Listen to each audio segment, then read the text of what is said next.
Welcome to the daily video update. This will be a very short video with a lot of different things going on and not a lot of time to analyze all of the charts. I'm just going to be able to make a short video today. So let's go back and talk about what happened. Not really all that much has changed. It was a pretty quiet day overall. At the open, we had a pretty flat open. As the day went on, prices moved sideways in a really tight range. And going into the close, we were up 0.12%. So very quiet overall, with volume even below average. It really dropped off on Monday.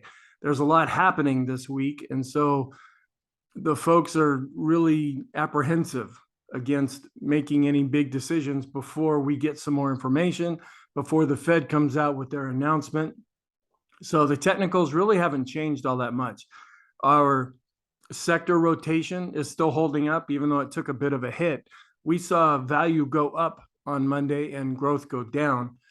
Everybody is really concerned about inflation and interest rates. Of course, the whole list of geopolitical concerns. We're starting to really get into earnings season, and I'll talk about that in just a moment. And of course, the big debate about a recession. So what are some comments? It was a very quiet day.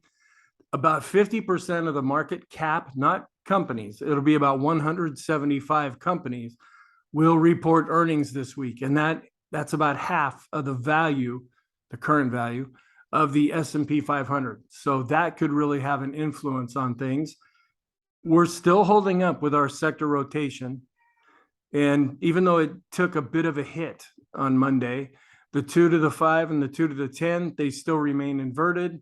We didn't have any economic reports, and our trend right now, the ADX is still below 20, so we're non-trending.